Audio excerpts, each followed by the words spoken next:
I am Evette Torres. I am the Associate Director of the Consumer Affairs Office at Center for Substance Abuse Treatment. It's under Dr. H. Wesley Clark, who's the Director of CSAT.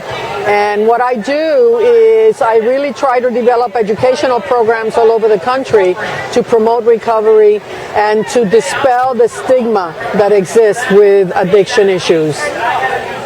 Excellent. What do you think of the rally today?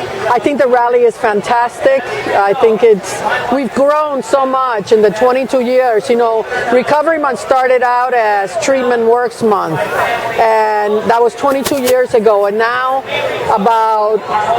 I've been in the government for 14 years. So 14 years ago, we shifted it, and we put the emphasis on not on the treatment itself, but on what it does to the individuals, to the families.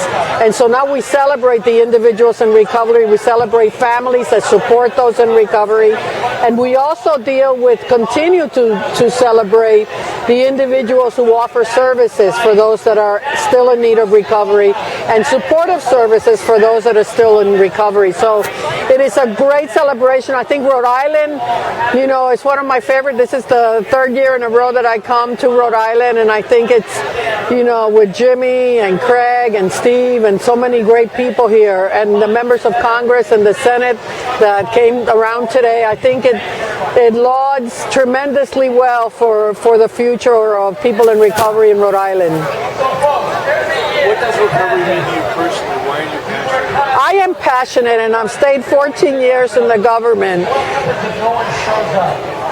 I want you to know that if you look around here and you see the thousands of people that... This is like Oprah. You know, I come from a family of alcoholics. My father was an alcoholic. My brother is not, you know, he just relapsed from being probably the longest he's been in sober for 8 weeks, you know. So I really do this because I think it's important for children to grow up in healthy households. And I think that, you know, while I don't hold anything against the dynamics of my own family, but I want to encourage those parents that are in need of recovery, you know, and the children to understand, first of all, that it's not their doing, it's not their fault. And I also think that the more love that we can spread around by focusing on the positive and getting people to recognize that people can recover, that there is a light at the end of the tunnel, that we can make families whole again. So that's my passion, and that's why I do this.